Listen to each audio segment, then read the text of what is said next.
জয় নিতাই, জয় গৌর। আত্মসন্ধান চ্যানেলে সকলকে স্বাগতম। আশা করি সকলে ভজন কুশলে আছেন। আমরা আষাঢ় মাসে পদার্পণ করেছি এবং এই মাসের প্রথমে একাদশী হচ্ছে যোগিনী একাদশী। এই যোগিনী একাদশী কবে, কিভাবে পালন করতে হবে, কি করবেন কি করবেন না, কি খাবেন কি খাবেন না, এবং সকল মন্ত্রাদি সহ পালনের সময়সূচি সহ আজকে থাকছে আমাদের এই ভিডিওটি। আশা করি সকলের সঙ্গে থাকবেন এবং সকলেই এই যোগিনী একাদশী ব্রত পালন করবেন। যোগিনী একাদশী ব্রত পালনের যে মাহাত্ম্য রয়েছে তার প্রথমে যেটা বলতে হয় সেটি হচ্ছে এটি পালন করলে আপনার সকল পাপ বিনষ্ট হয়ে যাবে। সেই জন্য এই একাদশী আমাদেরকে সকলে পালন করতে হবে। এই যোগিনী একাদশী কবে? এই যোগিনী একাদশী হচ্ছে আসছে 2রা জুলাই 2024 সালের মঙ্গলবার। তবে কিছু কিছু স্থানে 1লা জুলাই এই একাদশী ব্রত পড়েছে। আমরা কোন কোন স্থানে এই একাদশী ব্রত পড়েছে, অর্থাৎ 1লা জুলাই এই একাদশী ব্রত পড়েছে, আসুন সেটি জেনে নিই। America, new York, Peru, Brazil এবং টরেন্টো এই সকল স্থানগুলোতে 1লা জুলাই এই একাদশী ব্রত পালন করতে হবে। এছাড়া বাদবাকি সকল স্থানগুলোতে 2রা জুলাই এই যোগিনী একাদশী ব্রত পালন করতে হবে। এই যোগিনী একাদশীর অনেক মাহাত্ম্য রয়েছে। যে মাহাত্ম্যটি না বললেই না, সেটি হচ্ছে দেখুন, আমরা সাধারণত 1জন বা 2জন, এর অধিক খুব সামর্থ্য হলে 10 জন বা 12 জন এরকম লোককে ভোজন করাতে পারি। কিন্তু এই যোগিনী একাদশী ব্রত পালন করলে, শুধুমাত্র এই একটা একাদশী ব্রত পালন করলে আপনার 88,000 ব্রাহ্মণকে সেবা দানের অর্থাৎ ভোজন করানোর যে ফল, সেই ফল আপনি প্রাপ্ত হতে পারবেন। তাহলে এই একাদশী ব্রতের ফল বা মাহাত্ম্য কতটা যে ডিপ, অর্থাৎ কতটা যে গভীর, এটা তো বলে আপনাকে এই মুখে বলে শেষ করা যাবে না। সুতরাং এবার আসুন আমরা এই একাদশী ব্রত কীভাবে পালন করব সেটি একটু জেনে নেই। একাদশী ব্রত পালনের জন্য প্রথমেই যারা আমিষ আহারে আছি তাদের একাদশীর আগের দিন, একাদশীর দিন এবং একাদশীর পরের দিন, এই 3 দিন অবশ্যই আমিষ আহার বর্জন করতে হবে। সেই সাথে একাদশীর আগের দিন ভোরবেলা ব্রাহ্ম মুহূর্তে অর্থাৎ সূর্য উদয়ের 1 ঘন্টা 36 মিনিট পূর্বে যে স্থানে থাকি তার স্থানের সূর্য উদয়ের 1 ঘন্টা 36 মিনিট পূর্বের যে মুহূর্ত সেটি হচ্ছে ব্রহ্ম মুহূর্ত এবং সেটি স্থায়ী হয় মাত্র 48 মিনিট। এই মুহূর্তে আমরা উঠে প্রাতঃস্নান সারব এবং মঙ্গলারতি করে ভগবানের শ্রীচরণে পুষ্প এবং অর্ঘ্য, তুলসীপত্র সকল কিছু অর্পণ করে আমরা তার নিকট সংকল্পবদ্ধ হব। আমরা একটু পরে সংকল্প মন্ত্র বলে দিচ্ছি এবং এই সংকল্পবদ্ধ হওয়ার পর আমরা ভগবানের নিকট প্রার্থনা করব যেন আমরা পরবর্তী দিন এই একাদশী ব্রতটি সঠিকভাবে পালন করতে পারি।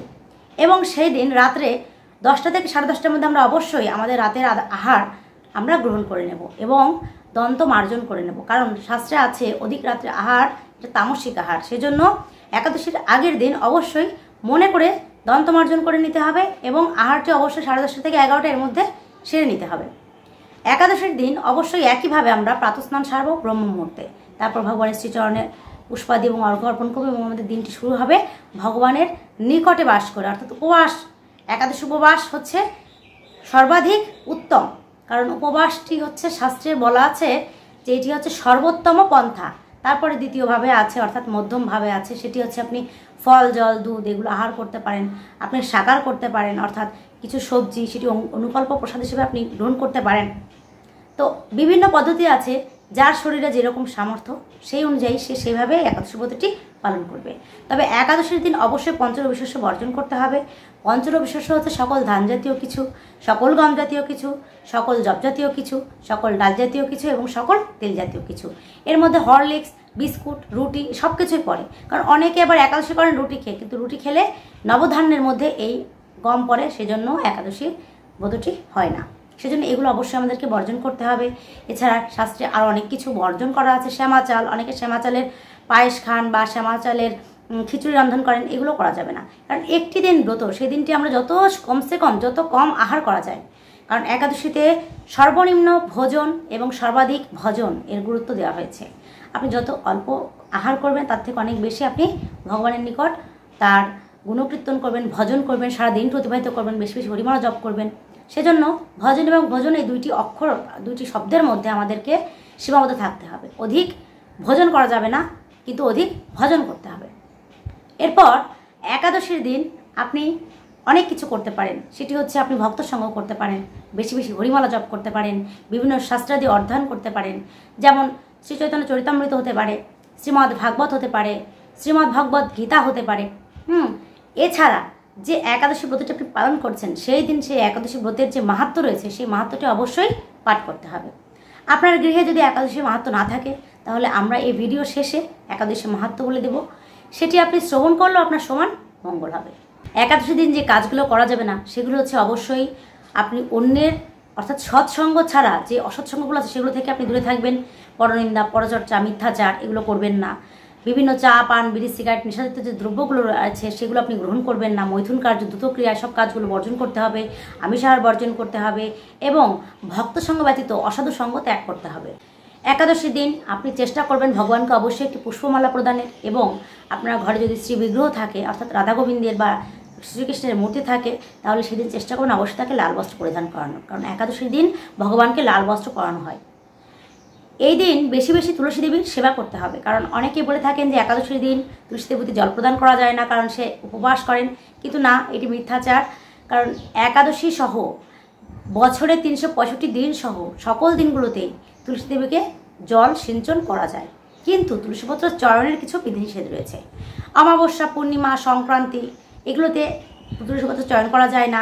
একাদশীর দিন, দ্বাদশীর দিন, হ্যাঁ, এইরকম বিভিন্ন তিথিগুলোতে তুলসীপত্র চয়ন করা যায় না, কিন্তু তুলসী দেবীকে যে সেবা প্রদান সেটি করা যায়। তিনি হচ্ছেন আমাদের ভক্তির দেবী। তার সেবা না করলে আমরা ভক্তি প্রাপ্ত হতে পারবো না, আর ভক্তি ব্যতীত ভগবানকে কখনোই পাওয়া সম্ভব নয়। একাদশীর আগের দিন অবশ্যই বেশি বেশি তুলসীপত্র চয়ন করে রাখবেন, তাহলে একাদশীর দিন, দ্বাদশীর দিন সহ আপনার পূজার সকল কর্মাদি হয়ে যাবে। একাদশীর দিন তুলসী দেবীকে বেশি বেশি জল সিঞ্চন করবেন, তার সেবা করবেন, তাকে আরতি করবেন, তাকে একটি লাল বস্ত্র পরাবেন। আর কি করতে পারেন? তুলসী দেবীকে অবশ্যই প্রদক্ষিণ করতে পারেন। তুলসী দেবীর প্রদক্ষিণ মন্ত্র রয়েছে, কিন্তু আপনি যদি প্রদক্ষিণ মন্ত্র না পারেন সেক্ষেত্রে আপনি মহামন্ত্র হরিনাম জপ করে আপনি তাকে প্রদক্ষিণ করতে পারেন। তুলসী দেবীকে কীভাবে প্রদক্ষিণ করতে হবে? তুলসী দেবীকে প্রদক্ষিণ করতে হবে তাকে ডান দিকে রেখে ঘড়ির কাঁটা যেদিকে ঘোরে সেভাবে কমপক্ষে 4 বার হাতে তালি দিয়ে, অর্থাৎ আপনি হাতে তালি দিয়ে মুখে হরিনাম করতে করতে তাকে প্রদক্ষিণ করবেন। প্রতিবার প্রদক্ষিণের পর তাকে এসে একটি প্রণাম করবেন এবং আবার পুনরায় তাকে প্রদক্ষিণ করবেন। এভাবে কমপক্ষে 4 বার, এরপর আপনি 4 বার, 7 বার, 11 বার এভাবে প্রদক্ষিণ করতে পারেন। তুলসী দেবীকে প্রদক্ষিণের সময় একটি জিনিস খেয়াল রাখতে হবে, সেটি হচ্ছে তুলসী দেবীকে প্রদক্ষিণের সময় যে তার যে ছায়া রয়েছে, অর্থাৎ সেই ছায়াটি যেন আপনি না মারান। সেজন্য আলোর বিপরীত দিক বা যেদিকে রাখলে তার ছায়াটা না পড়ে সেভাবে রেখে তাকে প্রদক্ষিণ করতে হবে। একাদশীর দিন অন্ন অবশ্যই বর্জন করতে হবে, সেজন্য অন্যকে দান করাও যাবে না। অনেকের মনে প্রশ্ন থাকে এবং অনেক এরকম প্রশ্ন আমরা পেয়েছি যে একাদশীর দিন আমি নিজে তো একাদশী করছি, আমার পরিবারের সকল একাদশী করছে, কিন্তু আমার গৃহে অতিথি এসেছেন, তিনি তো একাদশী করেন না, সেক্ষেত্রে তাকে কী করবো? তাকে তো অন্ন তাকে রান্না করে দিতেই হবে, বা এর উপায় কী আছে শাস্ত্রে, এরকম কথা আছে। তো এরকম সমস্যা সবারই হতে পারে। আবার এরকমও আছে যে গৃহে অনেক ছোট বাচ্চারা থাকেন বা বয়োবৃদ্ধরা থাকেন যারা একাদশী ব্রত পালন করতে পারে না, যেমন ছোট বাচ্চা 2 বছর 3 বছর বা বয়োবৃদ্ধ 80 বছরের ঊর্ধ্বে, তাদের জন্য তো অন্ন সেবা দিতেই হবে। সেক্ষেত্রে গৃহের গৃহকর্তীরা কী করতে পারেন? তারা অবশ্যই আপনাদের শ্রী গুরুদেবের নিকট এটি শুনে নেবেন যে সে কি পথ আপনাকে অবলম্বন করায় বা কি পথ সে আপনাকে বলে। আর শ্রী গুরুদেব যদি আপনার নিকট না থাকে অথবা আপনার সাথে যোগাযোগ করা সম্ভব নয়, অথবা আপনি দীক্ষিত নন কিন্তু একাদশী করছেন, সেক্ষেত্রে আপনি কি করতে পারেন? সেক্ষেত্রে আপনি ওই দিন অন্ন অবশ্যই রন্ধন করতে পারবেন, কিন্তু আমিষ নয়, আপনি নিরামিষ করে সকল কিছু শুদ্ধ করে পরিষ্কার পরিচ্ছন্ন করে ধুয়ে মুছে নিরামিষ করে আপনি রন্ধন করবেন এবং সেই রন্ধনের থেকে কিছু অন্ন তুলে নিয়ে আপনি ভগবানকে একটি পাত্রে তুলসীপত্র সহযোগে, গঙ্গাজল সহযোগে আপনি তাকে নিবেদন করবেন। আপনি মন্ত্র পারলে মন্ত্র উচ্চারণ করে নিবেদন করবেন, না পারলে আপনি হরে কৃষ্ণ মহামন্ত্র জপ করে নিবেদন করবেন। এরপর সেটি যখন প্রসাদ হয়ে যাবে, সেই প্রসাদটি আপনি অন্নের মধ্যে মিশ্রিত করে সেটি আপনি আপনার অতিথিকে, আপনার বাচ্চাকে, আপনার সংসারে যদি কোনো বয়োবৃদ্ধ থাকে তাকে আপনি সেবাদান দিতে পারেন। এক্ষেত্রে দোষটা লাঘব হবে, কারণ একাদশীর দিন আমরা পঞ্চ রবিশস্য গ্রহণ করতে পারি না, আমরা অন্ন নিতে পারি না, কিন্তু ভগবান তো আর অন্যের জন্য উপবাস থাকেন না বা কাউকে খুশি করার জন্য একাদশী ব্রত করেন না। সেজন্য তার সেবা কার্য ঠিকই চলে এবং তিনি অন্ন সেবা নিতে পারেন।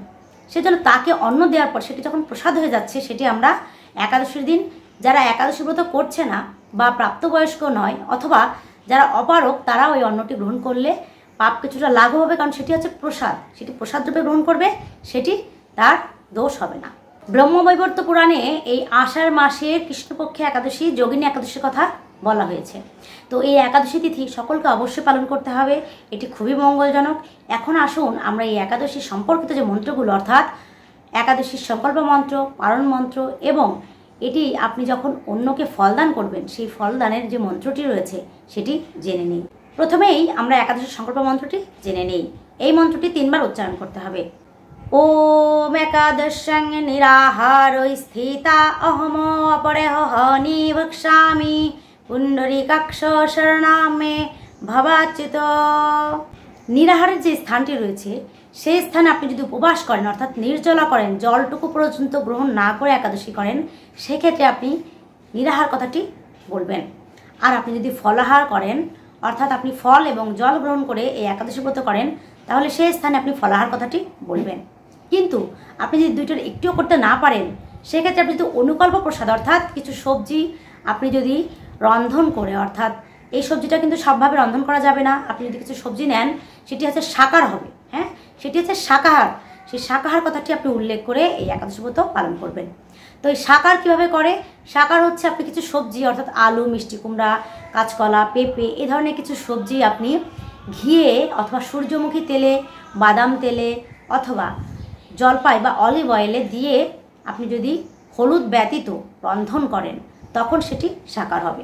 এবং এই রন্ধনকৃত যে দ্রব্যটি হলো সেটি আপনি অবশ্যই ভগবানকে ভোগ নিবেদনের মাধ্যমে, অর্থাৎ তুলসীপত্র দিয়ে, গঙ্গা জল দিয়ে ভোগ নিবেদনের মাধ্যমে তাকে নিবেদন করে তারপর আপনি সেটি গ্রহণ করবেন। এটি হচ্ছে শাকার গ্রহণ।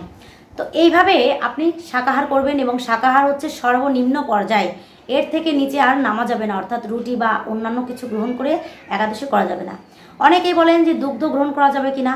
হ্যাঁ, দুগ্ধ গ্রহণ করা যাবে, তবে সেটি যেন শুদ্ধভাবে বিশুদ্ধভাবে হয়। কারণ অনেকেই দুধ দোহনের সময় সরিষার তেল দিয়ে দহন করেন, সেক্ষেত্রে কিছু মিশ্রিত হয়ে যায় সরিষার তেল, এবং সরিষার তেল হচ্ছে পঞ্চরবি শস্যের মধ্যে পড়ে, সেজন্য দুধের ব্যাপারে একটু ঝামেলা আছে, সেজন্য দুধটা ওই দিন গ্রহণ না করাই ভালো। তবে আপনি যদি শুদ্ধভাবে দুধ দহনের প্রক্রিয়া মেনটেন করে দুধ সংগ্রহ করতে পারেন, সেক্ষেত্রে আপনি দুধটি গ্রহণ করতে পারেন। আপনি যদি ফলাহার করে একাদশী ব্রত করেন, সেক্ষেত্রে আপনি কিশমিশ গ্রহণ করতে পারবেন না। এই প্রশ্নটা আমরা অনেকবার পেয়েছি যে কিশমিশ গ্রহণ করা যাবে কিনা, খেজুর গ্রহণ করা যাবে কিনা। কিশমিশ এবং ওই যে পাস্তরিত যে খেজুরগুলো রয়েছে, সেই খেজুরগুলো কিন্তু প্রসেসিংয়ের সময় বয়েল করা হয়, আর কিশমিশ তো অবশ্যই বয়েল করা হয়। সেজন্য আপনি যদি সংকল্পবদ্ধ হন যে আমি ফলাহার করব, তা সেটি কিন্তু আগুনে গেলে আর ফলাহার থাকছে না, সেটি কিন্তু দগ্ধ হয়ে যাচ্ছে, সেজন্য আপনি এগুলো গ্রহণ করতে পারবেন না। আর নির্জল উপবাস মানে হচ্ছে জলটুকু পর্যন্ত গ্রহণ না করে, সেই ক্ষেত্রে আপনি ভগবানের যে চরণামৃত রয়েছে সেটিও কিন্তু ওই দিন গ্রহণ করতে পারবেন না। সেই ক্ষেত্রে আপনি ভগবানের চরণামৃতটা রেখে দিবেন এবং পরবর্তী দিন আপনি সেটি গ্রহণ করবেন।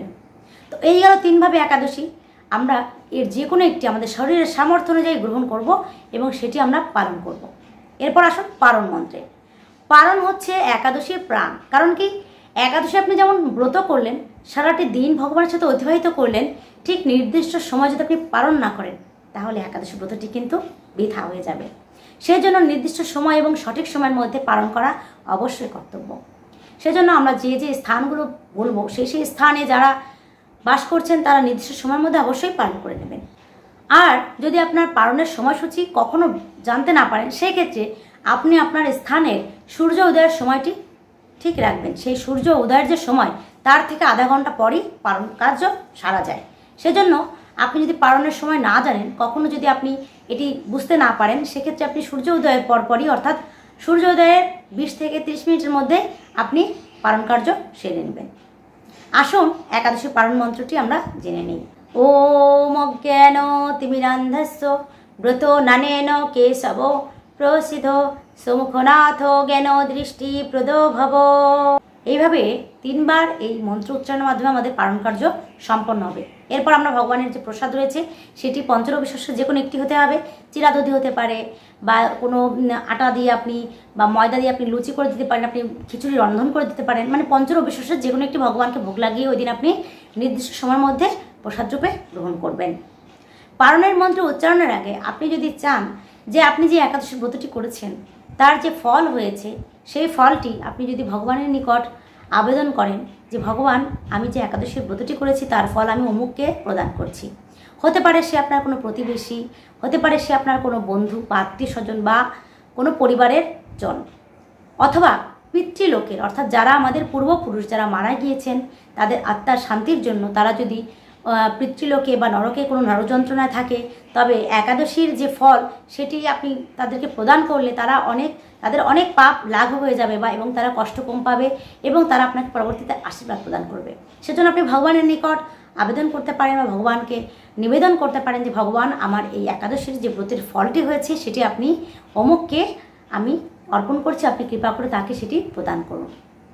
তো এটি আপনি সহজ বাংলা অর্থেও যদি ভগবানকে বলেন, ভগবান তো অন্তর্যামী, তিনি সকল ভাষায় বোঝেন, তিনি সংস্কৃত থেকে শুরু করে তিনি তামিল, বাংলা, উর্দু, ইংরেজি সকল ভাষায় তিনি বোঝেন। সুতরাং আপনি যে স্থানে আছেন বা যেখানে আপনি থাকেন আপনি আপনার মাতৃভাষাতে এটি তাকে বলতে পারেন। আর যদি আপনি মন্ত্র বলতে চান তাহলে আপনি এই মন্ত্রটি বলতে পারেন। আসুন আমরা মন্ত্রটি জেনে নেই। ইদম যোগিনী একাদশী ব্রত ফলম সর্বেশাম অমুক গোত্রস্য অমুক নাম অর্পণমস্তু। অর্থাৎ ওই গোত্র এবং নামের স্থানে আপনি তার গোত্র এবং তার নামটি বলে তাকে সেই ফলটি প্রদান করবেন। এটি গেল আমাদের পারণ সহ একাদশীর সকল কিছু। এখন আসুন আমরা একাদশীর যে মাহাত্ম্যটি রয়েছে সেটি শ্রবণ করি। একাদশীর মাহাত্ম্য পঠন এবং শ্রবণে সমান পুণ্যফল। আপনি যদি পাঠ করতে নাও পারেন, আপনি একাদশী দিন আমাদের ভিডিওটি চালিয়ে আপনি এটি শ্রবণ করবেন, তাতেও আপনার সর্বাধিক মঙ্গল হবে। যোগিনী একাদশী ব্রহ্মবৈবর্ত পুরাণে আষাঢ় মাসের কৃষ্ণপক্ষের একাদশী মাহাত্ম্য যুধিষ্ঠির শ্রীকৃষ্ণ সংবাদ রূপে বর্ণিত আছে। যুধিষ্ঠির বললেন, হে বাসুদেব, আষাঢ় মাসের কৃষ্ণপক্ষে একাদশীর মাহাত্ম্য কৃপাপূর্বক আমাকে বলুন। শ্রীকৃষ্ণ বললেন, হে মহারাজ, সকল পাপ বিনাশিনী ও মুক্তিপ্রদ এই উত্তম ব্রতের কথা আমি আপনাকে বলছি, আপনি শ্রবণ করুন। আষাঢ় মাসের কৃষ্ণপক্ষে একাদশী যোগিনী নামে খ্যাত। মহাপাপে নাশকারী এই তিথি ভবসাগরে পতিত মানুষের উদ্ধার লাভের একমাত্র নৌকাস্বরূপ। ব্রত পালনকারীদের পক্ষে এটি সর্বশ্রেষ্ঠ ব্রত বলে প্রসিদ্ধ। এই প্রসঙ্গে আপনাকে একটি পবিত্র পৌরাণিক কাহিনী বলছি, আপনি মনোযোগ সহকারে শ্রবণ করুন। অলকানগরে শিবভক্ত পরায়ণ কুবের নামে এক রাজা ছিলেন। এই কুবের রাজা কিন্তু ধন কুবের, স্বর্গে যিনি অধ্যক্ষ হিসেবে নিয়োজিত আছেন, ধন কুবের। তিনি প্রত্যহ শিব পূজা করতেন। তার হেমমালী নামে একজন মালী ছিল। প্রতিদিন শিব পূজার জন্য মানস সরোবর থেকে সে ফুল তুলে মহাযক্ষরাজ কুবেরকে এনে দিত। বিশালাক্ষী নামে হেমমালীর এক পরমা রূপবতী পত্নী ছিল। সে তার সুন্দরী পত্নীর প্রতি অত্যন্ত আসক্ত ছিল। একদিন সে তার স্ত্রীর প্রতি কামাসক্ত হয়ে পড়ল। রাজভবনে যাওয়ার কথাও ভুলে গেল। বেলা 2 প্রহর অতীত হলো। অর্চনের সময় চলে যাচ্ছে দেখে রাজা ক্রুদ্ধ হলেন। মালির বিলম্বের কারণ অনুসন্ধানে এক দূত প্রেরণ করলেন। দূত এসে রাজাকে বললেন সে গৃহে স্ত্রীর সাথে আনন্দে মত্ত। দূতের কথা শুনে কুবের অত্যন্ত রেগে তখনই মালিকে তার সামনে হাজির করতে আদেশ দিলেন। এদিকে মালি কুবেরের পূজার সময় অতিবাহিত হয়েছে বুঝতে পেরে অত্যন্ত ভয় পেল। তাই স্নান না করে এসে কুবেরের সামনে এসে উপস্থিত হলো। তাকে দেখা মাত্র রাজা ক্রোধবশে চোখ রাঙিয়ে বললেন, রে পাপিষ্ঠ দুরাচার, তুই দেবপূজার পুষ্প আনতে অবজ্ঞা করেছিস, তাই আমি তোকে অভিশাপ দিচ্ছি, তুই কুষ্ঠগ্রস্ত অর্থাৎ শ্বেত কুষ্ঠগ্রস্ত হয়ে যা এবং তোর প্রিয়তমা ভার্যার সাথে তোর চিরবিয়োগ সংগঠিত হোক। রে নিজ, তুই এখনই এই স্থান থেকে ভ্রষ্ট হয়ে অধোগতি লাভ কর। কুবেরের এই অভিশাপে হেমমালী পত্নীর সাথে স্বর্গভ্রষ্ট হয়ে দীর্ঘকাল যাবৎ কুষ্ঠরোগ ভোগ করতে লাগলো। রোগের যন্ত্রণায় দিন অথবা রাত্রে কখনোই সে সুখ পেত না। এভাবে শীত গ্রীষ্মের প্রচণ্ড বেদনায় বহু কষ্টে সে দিন যাপন করতে লাগলো। কিন্তু দীর্ঘদিন মহাদেবের অর্চনের ফুল সংগ্রহের স্বীকৃতির ফলে সে শাপগ্রস্ত হয়েও বৈষ্ণব শ্রেষ্ঠ শিবের বিস্মরণ কখনো হয়নি। একদিন হেমমালী ভ্রমণ করতে করতে হিমালয়ে শ্রী মার্কণ্ডেয় ঋষির আশ্রমে উপস্থিত হলো। কুষ্ঠরোগে পীড়িত সপত্নী হেমমালীকে দর্শন করে শ্রী মার্কণ্ডেয় তাকে জিজ্ঞাসা করলেন, তুমি কার অভিশাপে এইরকম নিন্দনীয় কুষ্ঠরোগগ্রস্ত হয়েছ? সে উত্তর দিল, হে মুনিবর, রাজা ধনকুবেরের আমি ভৃত্য ছিলাম। আমার নাম হেমমালী। আমি প্রত্যহ মানস সরোবর থেকে ফুল তুলে শিবের পূজার জন্য রাজাকে দিতাম। কিন্তু দুর্ভাগ্যক্রমে একদিন স্ত্রীর মনোরঞ্জন হেতু কামাসক্ত হওয়ায় সেই ফুল দিতে বিলম্ব হয়। রাজার অভিশাপে এরকম দুর্দশাগ্রস্ত হয়েছি। পরোপকারী সাধুগণের স্বাভাবিক কর্ম। হে ঋষিশ্রেষ্ঠ, আমি অত্যন্ত অপরাধী, কৃপা করে আমার প্রতি প্রসন্ন হন। তখন দয়ার্দ্র চিত্ত মার্কণ্ডেয় মুনি বললেন, হে মালি, তোমার মঙ্গলের জন্য শুভফল প্রদানকারী এই ব্রতের এক উপদেশ আমি তোমাকে করছি। তুমি আষাঢ় মাসের কৃষ্ণপক্ষের যোগিনী নামক একাদশী ব্রত পালন করো। এই ব্রতের পূর্ণ প্রভাবে তুমি অবশ্যই কুষ্ঠ ব্যাধি থেকে মুক্ত হবে। শ্রীকৃষ্ণ বললেন, ঋষির উপদেশ শ্রবণ করে হেমমালি তাকে প্রণাম জানালো। পরে অত্যন্ত আনন্দে ঋষির আদেশ মতো নিষ্ঠার সঙ্গে যোগিনী একাদশী ব্রত পালন করলো। এইভাবে হেমমালি সমস্ত রোগ থেকে মুক্ত হলো এবং পত্নীসহ সুখে দিন যাপন করতে লাগলো। হে মহারাজ যুধিষ্ঠির, আমি আপনার কাছে এই ব্রত উপবাসের মহিমা কীর্তন করলাম। এই ব্রত পালনে 88,000 ব্রাহ্মণকে ভোজন করানোর ফল লাভ হয়। যে ব্যক্তি এই মহাপাপ বিনাশকারী ও পুণ্যফল প্রদায়ী যোগিনী একাদশীর কথা পাঠ ও শ্রবণ করে, সে অচিরেই সর্বপাপ থেকে মুক্ত হয়। বলি একাদশী তিথি কি জয়, যোগিনী একাদশী তিথি কি জয়, যোগিনী একাদশী তিথি পালনকারী ভক্তবৃন্দ কি জয়। তো দেখলেন যে এই একাদশী কিন্তু শুধুমাত্র ব্রাহ্মণকে ভোজন করানো বা পাপ বিনাশের নয়, আপনি সর্বরোগ, অর্থাৎ এখানে তো কুষ্ঠরোগগ্রস্ত হয়েছিলেন, অভিশাপগ্রস্ত হয়েছিলেন সেটা, এছাড়া আপনি যদি রোগগ্রস্ত থাকেন সেটা থেকে আপনি কিন্তু মুক্তি পাবেন এই যোগিনী একাদশী ব্রত পালনে। এছাড়াও আপনি সাধুজনের যে কৃপা, দেখুন সাধুর কৃপা বলে শেষ করা যায় না। শাস্ত্রে অনেক অনেক অনেক মাহাত্ম্য রয়েছে এবং অনেক অনেক কথা রয়েছে। শ্রীমদ্ ভাগবতে সাধুদের অর্থাৎ ভক্তের অনেক কৃপার কথা আছে। সাধুরা কিন্তু সবসময় অন্যের হিতই চায়, তারা কিন্তু অন্যের হিতর জন্য নিজের দেহটি এমনকি নিজের শরীরের হাড়টিও দিয়ে দেয়, সেটি হচ্ছে দধিচ্যে মণি। তো এইভাবে মার্কণ্ডেয় মুনি কিন্তু তাকে আশীর্বাদ করেছেন এবং দেখুন ভগবানের জন্য করলে, এতটুকু করলে ভগবান কিন্তু অনেকটা দেয়।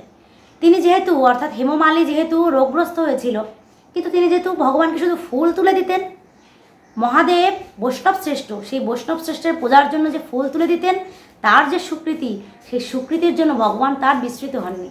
ভগবানকে মনে রাখাও কিন্তু তার একটা কৃপা। সুতরাং ভগবানের অশেষ কৃপা পাওয়ার জন্য আমাদের সকলকেই একাদশী ব্রত অবশ্যই পালন করতে হবে। এবং আসুন আমরা সকলে মিলে, পরিবার পরিবর্গজন সহ, আত্মীয় স্বজন সহ সকলে মিলে এই যোগিনী একাদশী ব্রত পালন করি এবং যে ব্রত পালন করে না তাকে আমরা উৎসাহ প্রদান করি যেন সেও এই যোগিনী একাদশী ব্রত অবশ্যই পালন করে। এখন আসুন আমরা বিশ্বের কিছু স্থানের একাদশীর পালনের যে সময়সূচি রয়েছে সেই সময়সূচি আমরা জেনে নিই। প্রথমে 2রা জুলাই যে সকল স্থানে একাদশী ব্রত পালন হচ্ছে সেই সকল স্থানে পালনের সময়সূচি বলবো। তারপর কিছু স্থানে রয়েছে 1লা জুলাই, সেই স্থানগুলোর পালনের সময়সূচি বলবো। বাংলাদেশে পালন করতে হবে 3রা জুলাই বুধবার ভোর 5টা 21 মিনিট থেকে 7টা 42 মিনিটের মধ্যে। পশ্চিমবঙ্গ 4টা 57 মিনিট থেকে 7টা 12 মিনিটের মধ্যে। দিল্লি 5টা 28 থেকে 7টা 12, মুম্বাই 6টা 5 থেকে 7টা 12, আসাম 4টা 35 থেকে 7টা 12, ত্রিপুরা 4টা 41 থেকে 7টা 12, সিঙ্গাপুর 7টা 3 থেকে 9টা 42, মালয়েশিয়া 7টা 8 থেকে 9টা 42, অস্ট্রেলিয়া 7টা 12 থেকে 10টা 29, দুবাই 5টা 38 থেকে 5টা 42, বাহরাইন 4টা 49 থেকে 9টা 24, ওমান 5টা 24 থেকে 5টা 42, কুয়েত 4টা 43 থেকে 9টা 32, কাতার 4টা 47 থেকে 9টা 21, সৌদি আরব 5টা 8 থেকে 9টা 41, লন্ডন 4টা 49 থেকে 10টা 19, ইটালি 5টা 39 থেকে 10টা 42, স্পেন 6টা 49 থেকে 11টা 49, রাশিয়া 3টা 51 থেকে 4টা 42, জাপান 4টা 29 থেকে 9টা 20, গুয়াহাটি 4টা 35 থেকে 7টা 12, কলকাতা 4টা 56 থেকে 7টা 12, ভুবনেশ্বর 5টা 11 থেকে 7টা 12, পাটনা 5টা 2 থেকে 7টা 12, কাঠমান্ডু 5টা 12 থেকে 7টা 27, চেন্নাই 5টা 46 থেকে 7টা 12, নাগপুর 5টা 36 থেকে 7টা 12, বৃন্দাবন 5টা 28 থেকে 7টা 12, হায়দ্রাবাদ 5টা 46 থেকে 7টা 12, কলম্বো 5টা 59 থেকে 7টা 12, ব্যাঙ্গালোর 5টা 57 থেকে 7টা 12, আহমেদাবাদ 5টা 58 থেকে 7টা 12, উদমপুর 5টা 25 থেকে 7টা 12। যে সকল স্থানে 1লা জুলাই এই একাদশী ব্রত পালন করতে হবে তাদের পালনের সময়সূচি: 2রা জুলাই মঙ্গলবার নিউ ইয়র্ক 5টা 29 থেকে 10টা 29, টরন্টো 5টা 40 থেকে 10টা 48, পেরু 6টা 29 থেকে 10টা 18, ব্রাজিল 6টা 34 থেকে 10টা 9। তো এই হচ্ছে কিছু স্থানের পালনের সময়সূচি। আপনারা যারা একাদশী ব্রত করবেন তারা নির্দিষ্ট সময়ের মধ্যে অবশ্যই পালন করবেন। ভিডিওটি যদি আপনাদের ভালো লেগে থাকে তাহলে অবশ্যই একটি ছোট্ট লাইক করবেন এবং আপনাদের কোনো মতামত থাকলে তাহলে অবশ্যই সেটি আমাদেরকে কমেন্ট বক্সে জানাবেন। আমরা পরবর্তীতে আপনাদের এই কমেন্টের উত্তর দিয়ে একটি ভিডিও অবশ্যই প্রকাশ করব এবং সাবস্ক্রাইব করে আমাদের চ্যানেলের সাথেই থাকবেন। আশা করি সকলে যে যেখানে আছেন একাদশী ব্রত পালন করবেন। অলরেডি যারা সাবস্ক্রাইব করেছেন তাদেরকে অসংখ্য অসংখ্য ধন্যবাদ। জয় নিতাই, জয় গৌর।